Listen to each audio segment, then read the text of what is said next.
Welcome to Architrave Gaming. I'm the Archmaster. Thank you for stopping by again. Okay, so today we're talking about, again, random world building ideas. I have 36 of these over the next maybe week of videos, and so we're just going to go through them. I make, well, you could say I make content for D&D, but that's not entirely accurate. Essentially, if you like D&D, you play D&D, especially if you're a game master or a world builder, this is a place for you. You're going to get something out of it.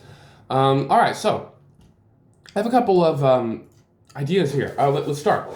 The battle prowess of the leader enhances others. Okay, so this is basically the idea that it uses narrative magic and whatnot, where if you have, a leader who, the group of people, it can be the leader of a party, the leader of an army or whatnot, but you have a leader guy, and his abilities, whether it's skill with a sword or whatnot, are passed down to some extent to his underlings.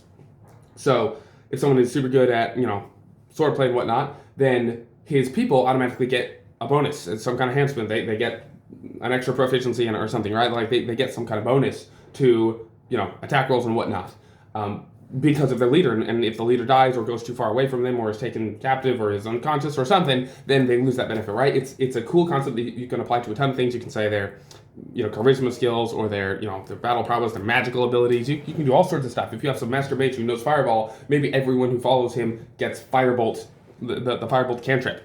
That's pretty powerful. That's, super cool. And this is just something that you as the GM, as a world builder, can kind of throw in there and use, and you can give it to the players too and be like, hey, pick a leader.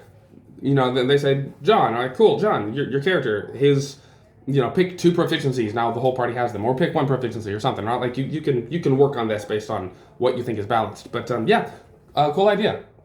All right, here's one about undead and whatnot. So I was thinking about the fact that I want undead to actually be interesting to fight. I was playing Skyrim years ago, and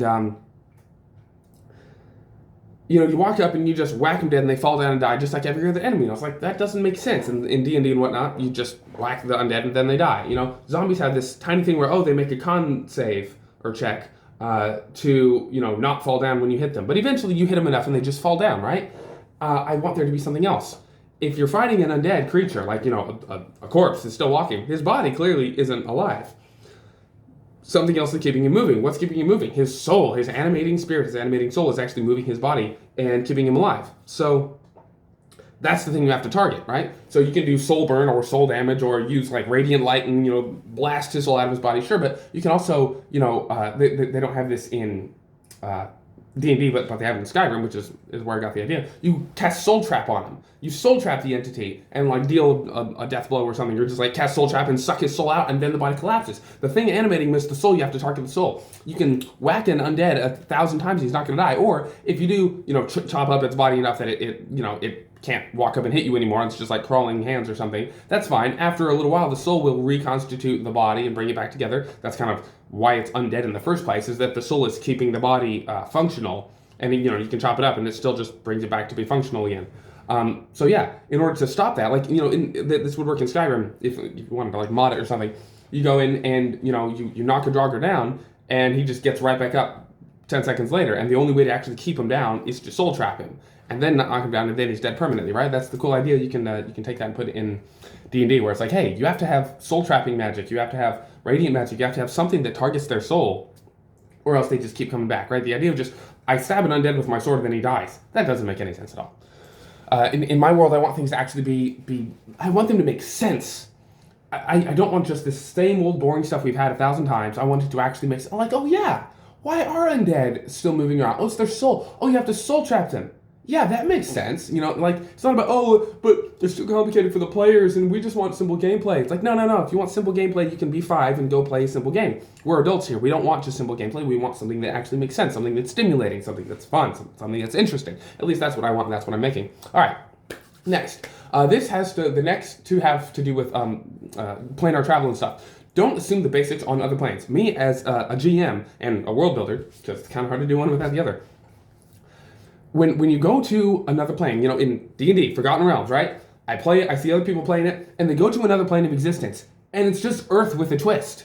It's so boring. Like, you plop in the elemental plane of fire, and it's like, yeah, you're walking on ground, so it's like, wait, is it the plane of Earth? Oh, there's Earth now, there's ground? Yeah, then you breathe. Wait, there's air here too? The earth and air? It's like, oh yeah, and then like there's no water because that's opposite fire. Yeah, okay. But technically there's moisture because you have to have moisture in the air and you have to have moisture in your own body. So water is allowed to be on this plane. And yeah, the temperature's like 90 degrees. It's hot. It's like, this doesn't sound like the elemental plane of fire. What the heck? What is this? This is just earth with a little hot twist. It's barely worse than a desert. What are you talking about, right? I want my planes. The way my planes work is they're completely different. You go to the elemental plane of fire and it's 7,000 degrees Celsius and you burn up instantly. It's not just an accessible place. We have to find, okay, we have to go to some wizard or something and find some magical protection and a magical way to breathe because there's no air there. It's the plane of fire, not the plane of fire and earth and air. It's just fire. Those are opposite elements. It doesn't like those elements. So there's nothing to stand on. So you have to have some kind of like flight spell, and you have to have some kind of air spell and some protection from fire spell. And then water is not allowed to enter that plane. It's just not, you're not capable of summoning or creating any kind of water. It doesn't exist. So you have to go there, and you can only be there a few hours before you start getting dehydrated, right? It's like, make it actually different. Make the elemental plane of fire feel like a plane of fire. Make it feel different. You go to the elemental plane of earth. It's like, okay, yeah, so you enter this big cave and, hold on, big cave? You mean there's air in the plane of earth? Air and earth are opposite element. Why is there any air in the elemental plane of earth? You go to the elemental plane of earth and you appear inside a rock. You're just stuck. There's no air in the plane of earth. It's the plane of earth, right? You should have to take extra steps and measures to actually do planar travel because other planes shouldn't be safe. They shouldn't be accommodating. You don't make them scary. You don't make them otherworldly and unknown and fantastic when they're too accommodating. The plane is saying, I want you to come here. It's like, that doesn't sound like an alien plane of existence to me. That sounds like a theme park. It's not thrilling. It's not interesting. Okay. Last example is like, just don't make basic assumptions like gravity, the ability to breathe. Who says there's oxygen? Who says there's gravity? Who says there's even space for you to move? Right.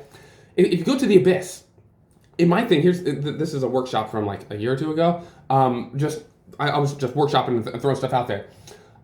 You go to the abyss, right? And the whole thing is underwater, but it's not water. It's this ichor of the fiendish beings here, and you're just swimming in this black ichor. There's no light. There's no air. There's no solid ground. You're in this vortex, just perpetually spinning down further in the abyss. And there's no way to breathe, and there's nothing here, right? It's like, that's what going to the abyss should be. You enter a portal to the abyss, and you're just like in this vortex, and you're like, what's going on? It's like, yeah, you entered another plane of existence. Your body is not made for this plane. Nothing about you works with this. You're not the same. You can't just easily transfer, right? You can't just travel to another plane the same way you travel to another continent, right?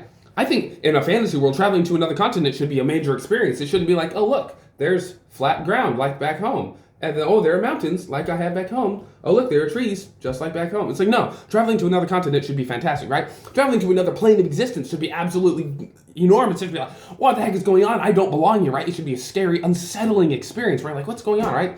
And so another way to emphasize that is that creatures should look different. They should be different. Their physiology should change based on which plane they go to. So if you are, a regular human, you have your sword and your shield and your armor and whatnot, and you enter the plane of fairy, right, or the Fae realm or something, you enter there, and suddenly your sword is a wooden sword, and your armor is like made of stone or titanium, and it's like super heavy on you, and your clothes turn into like big gnome shoes with the big curl up front and like a little bell, and all your clothes are colorful and silly, and like everything changed, right? The stuff from another plane, if it's not part of this plane, can't exist in this plane. It has to change to be agreeable to this plane. A plane will not permit things outside of itself to be in it, right? That's just like psychologically thinking. If they're like, this is a plane of existence, then it has to have rules. It has to be like, this is our plane of existence. If you add something else into it,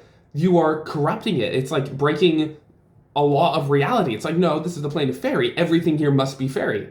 So if you walk in with mundane material stuff, it turns into fairy stuff. You turn into fairy stuff, right? If a gnome enters the realm of fairies, he turns into a red cap, because a gnome is mundane and a red cap is fairy, right? If you walk in, you turn into an eladrin or a fey creature, right? Like, it changes what you are, right? If you enter the plane of the dead, right, where all the dead people are, you enter that plane and now you're a skeleton or a zombie. You have changed to match the plane you go to, right? The plane shouldn't just accommodate you. Oh, well, you want to walk in with your potion. Yeah, your potion still works. Oh, your sword still works. Like, no, none of your stuff works. That was made for a different plane, right? It's the same idea if you take some coding, some JavaScript, right, and you plug it into HTML or some other coding language. It's not going to work. This was coded in Java. It wasn't coded in Unity or whatever, right? These are different coding languages. They aren't cross-compatible. They're not going to accommodate you. You take the program and you put it in there, it's going to totally wreck. It's going to look completely different. If you enter Infernus, you might enter in as like a little slug, and you're just walking, you're just like scooting on the ground. You're like, what have I done? I entered a different plane of existence, and I totally was unprepared. Yeah, exactly. It shouldn't just accommodate. Oh yeah, you walk in with your sword in the infernal realm and you're just hanging out there with your regular sword. It still works. It's just, no, it doesn't work. It turns into a fiery brand, or it turns into like sulfur and your lungs turn into popsicles. Like, you should change your stuff. Everything should change if you go to another plane. It shouldn't just accommodate you. That makes them boring. It makes them mundane. It doesn't make them scary. It doesn't make them formidable, right? In my world, you have to actually think about where you're going and how you prepare and do some research on it, because if you just walk through some portal to another plane of existence, good luck. You know, you've turned yourself into a slug in the infernal realm. Go have fun scooting around for eternity, right? It's scary, it's interesting, it's cool, and my players respect it because it's actually interesting. Anyway, that's all for today. We didn't even get through. We got through four of 9. It's good enough. Feed the algorithm, like and subscribe, please. Patreon down below for funding if you want to fund me, keep making these mad worlds and telling you all these cool things. And if you want to be part of my team, I'm actively looking for team members to help me read through this 3 million words of inspiration and ideas that I've gotten over the last 3 years, and help me actually make something out of this, so it doesn't take me 10 years to make this whole world. Like, I'm giving you ideas and snippets about my world, but this isn't all like written out in a book or anything. I need a team to help me actually make products with this and just make it a world, because this thing is so big. It could be I firmly believe it could be bigger than the Forgotten Realms, given time, of course. It's not going to be bigger than at day one. Forgotten Realms has been around for like 40 years, so give me 40 years, it'll be way bigger than Forgotten Realms. Anyway, yeah, this is super awesome, super cool. Like and subscribe, all the stuff, and I'll see you in the next one. God bless.